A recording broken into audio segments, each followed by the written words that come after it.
Hello friend दोस्तों, हाल ही में सर्वोच्च न्यायालय ने फैसला सुनाया कि शून्य अथवा अमान्य विवाह से पैदा हुए बच्चे मिताक्षरा कानून के तहत संयुक्त परिवार की संपत्ति में अपने माता पिता का हिस्सा प्राप्त कर सकते हैं।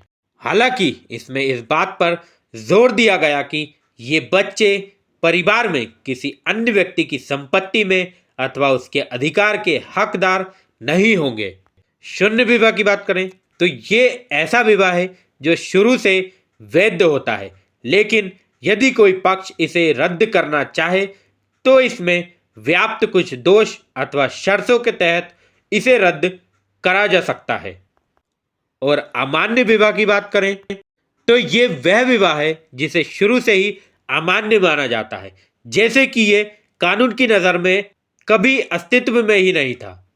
रेवना सिद्धप्पा बनाम मल्लिकार्जुन 2011 के बाद में फैसला दो न्यायाधीशों की पीठ के फैसले के संदर्भ में दिया गया था, जिसमें कहा गया था कि अमान्य या शून्य विवाह से पैदा हुए बच्चे अपने माता पिता की संपत्ति को प्राप्त करने के हकदार हैं, चाहे वे संपत्ति स्वअर्जित हो अथवा पैतृक।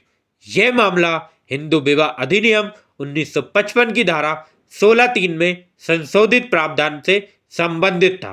इस फैसले ने ऐसे बच्चों के विरासत या पैतृक संपत्ति संबंधित अधिकारों को मान्यता देने की नींव रखी थी।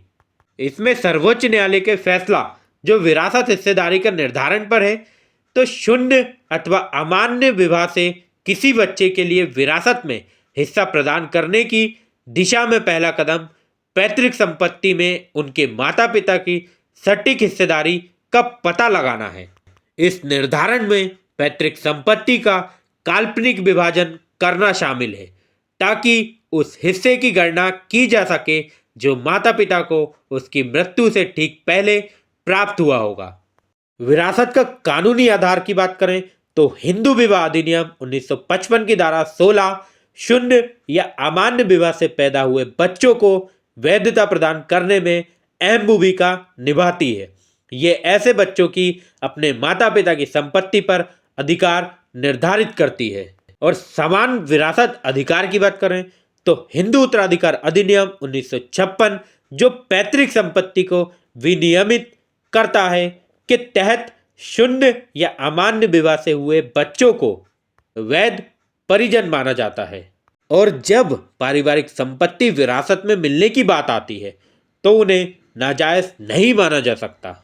हिंदू उत्तराधिकार संशोधन अधिनियम 2005 के प्रभाव की बात करें तो न्यायालय ने कहा कि वर्ष 2005 में हिंदू उत्तराधिकार संशोधन अधिनियम के लागू होने के बाद मिताक्षरा कानून द्वारा शासित संयुक्त हिंदू परिवार में एक मृत व्यक्ति का हिस्सा वसीयत अथवा बिना वसीयत के उत्तराधिकार द्वारा प्राप्त किया जा सकता है। इस संशोधन ने उत्तरजीविता से परे विरासत के दायरे का विस्तार किया और महिलाओं तथा पुरुषों को समान उत्तराधिकार अधिकार प्रदान किया।